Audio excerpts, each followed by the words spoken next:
वरुण और अमन दोनों एक गांव में रहते थे। दोनों गहरे दोस्त थे। दोनों साथ साथ स्कूल जाते थे, साथ साथ खेलते थे। एक दिन स्कूल की छुट्टी थी। अमन वरुण के पास आया और बोला, अमन, अरे यार, आज तो नदी किनारे चलते हैं। दोनों वहीं नहाएंगे। वरुण, पागल हो गया है क्या? नदी में कितना गहरा पानी है और हम बच्चे हैं, कहीं डूब गए तो? अमन, डर मत, कुछ नहीं होगा। मैंने कई लोगों को मजे से नदी में नहाते देखा है। वैसे भी घाट पर कोई न कोई तो होता है। अगर कुछ हुआ तो हम शोर मचा देंगे, कोई न कोई आ जाएगा। वरुण, ठीक है, मैं माँ से पूछकर आता हूँ। अमन, रुक, बात सुन। घर वालों से पूछेगा तो वो कभी जाने नहीं देंगे। एक बार नदी में जाकर देखते हैं। अगर सब सही रहा तो रोज चला करेंगे। धीरे धीरे तैरना सीख जाएंगे। वरुण और अमन एक जोड़ी कपड़े लेकर नदी पर पहुंच जाते हैं। वहां एक दो गांव की औरतें कपड़े धो रही थीं। दोनों नदी के किनारे नहाने लगे। अमन उससे आगे चलने की जिद करने लगा। वरुण, नहीं, आगे पानी गहरा होगा, कहीं पैर फिसल गया तो क्या होगा, यहीं नहा लेते हैं। अमन, यार तू बहुत डरता है। अच्छा, मैं जाता हूँ, फिर तू भी आ जाना। अमन आगे जाकर नहाने लगा।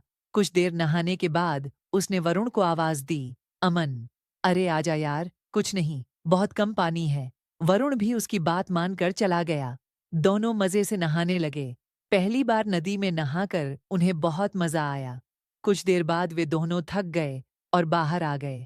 बाहर आकर उन्होंने कपड़े बदले और गीले कपड़े वहीं सुधा दिए। फिर नदी के किनारे बैठकर बातें करने लगे। अमन, देखा कितना मजा आया, मैं न कहता था। वरुण, हाँ, मजा तो बहुत आया, लेकिन डर भी बहुत लग रहा था। अमन, तू तो बेकार ही में डरता है। अब हमें कोई ना कोई काम तो पहली बार करना ही है। अब बता, अगली बार डर लगेगा? वरुण, हाँ, बात तो सही है, लेकिन घर वालों को इसका पता नहीं लगना चाहिए। अमन, अरे यहाँ कौन आता है? सब वहीं कुएं से पानी ले लेते हैं। अगले दिन से दोनों छिप छिपाकर नदी पर नहाने जाने लगे। धीरे धीरे उन्हें मजा आने लगा। वे दोनों बीच नदी में भी जाने लगे।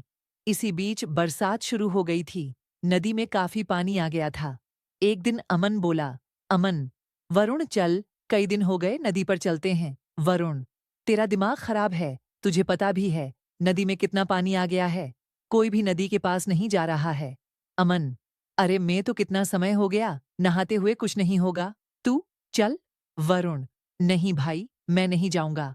बरसात के बाद जब पानी कम हो जाएगा तब चलना। अमन नहीं माना और उसे जबरदस्ती ले गया।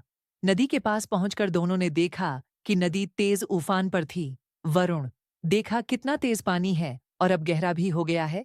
देख, पूरा घाट डूब गया है। अमन, चल किनारे पर नहाते हैं, बीच में नहीं जाएंगे। वरुण, नहीं, मैं बिल्कुल नहीं जाऊंगा, तुझे जाना है तो जा। अमन नदी में जाकर नहाने लगता है। वरुण किनारे पर बैठा था। तभी अमन का पैर फिसल जाता है। वह नदी में डूबने लगता है। वरुण जब देखता है तो वह नदी किनारे पहुंचकर उसे बचाने की कोशिश करता है, लेकिन वह वहां से दूर चला जाता है। वरुण को कुछ समझ नहीं आता। वह शोर मचाने लगता है। उसका शोर सुनकर पास ही खेत में काम कर रहे दो लोग आ जाते हैं। उनमें से तैरना जानता था। वह नदी में कूद जाता है और अमन को बाहर निकाल लेता है। अमन को लिटाया जाता है। वरुण उसके पास बैठकर रो रहा था। तभी एक आदमी उससे कहता है, आदमी, बेटा, तुम दोनों नदी में क्यों गए? तुम्हें पता नहीं है, नदी में बाढ़ आई हुई है। जाओ, इसके घर वालों को बुलाकर लाओ। वरुण भागकर अमन के घर पहुंच जाता है और उसके माता पिता को साथ ले आता है। वहां पहुंचने पर देखते हैं तो अमन ठीक होता है। वह पेड़ के नीचे बैठा था। उसकी माँ उसे गले से लगा लेती है। उसके पिताजी वरुण और अमन दोनों को बहुत डांटते हैं। इधर वरुण के घर वालों को भी बुलाया जाता है। दोनों को खूब डांट पड़ती है। दोनों अपनी गलती मांगकर माफी मांगते हैं। उसके बाद वरुण और अमन के घर वाले उन्हें आपस में मिलने से मना कर देते हैं। स्कूल में भी वरुण अमन से बात नहीं करता था। अमन ने कई बार कोशिश की, लेकिन वरुण नहीं माना। अब अमन को वरुण पर बहुत गुस्सा आ रहा था। उसने वरुण को सबक सिखाने की सोची। वरुण एक दिन स्कूल से घर की ओर चला तो अमन ने अपने दोस्तों के साथ मिलकर उसे घेर लिया। अमन, बहुत होशियार बनता है, जान से मरते मरते मैं बचा और नखरे तू दिखा रहा है। बता, मेरा दोस्त बनेगा या नहीं? वरुण, मेरे घर वालों ने तेरे से बात करने के लिए मना किया है। वैसे भी तू बहुत जिद्दी है। तुझसे मुझे कोई मतलब नहीं रखना।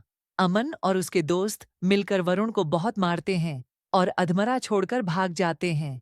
वरुण के घर वालों को जब इसकी खबर मिलती है तो वो उसे लेकर अस्पताल जाते हैं, जहां कई दिनों तक वरुण का इलाज चलता है। पिता: वरुण, अब तो कई दिन हो गए। बता किसने मारा तुझे? वरुण: मुझे नहीं पता। पिताजी, किसी ने पीछे से मारा, मैं गिर पड़ा। फिर 3-4 लड़के मुझे मारने लगे। मैंने उनकी शक्ल नहीं देखी। इधर जब अमन को वरुण की हालत के बारे में पता लगा तो वह बहुत डर गया। कुछ दिन बाद वरुण थोड़ा ठीक हुआ तो अमन उससे मिलने उसके घर गया। घर पर कोई नहीं था। उसके माता पिता खेत पर गए हुए थे। अमन: दोस्त, मुझे माफ कर दे। मैं बहुत गुस्से में आ गया था, लेकिन तू मेरा सच्चा दोस्त है। तूने फिर भी मुझे बचा लिया, नहीं तो मुझे पुलिस के हवाले कर सकता था। वरुण: मैं तुझे सुधारना चाहता था। अगर तुझे पुलिस में दे देता तो तू हमेशा के लिए अपराधी बन जाता और तेरे माँ बाप पर क्या गुजरती। अमन उसकी बातें सुनकर रोने लगा। वरुण: चल, अब रो मत। अगले हफ्ते से मुझे लेने आ जाना। दोनों साथ में स्कूल चलेंगे। मैंने अपने पिताजी से बात कर ली है। अगले हफ्ते से दोनों स्कूल जाने लगे।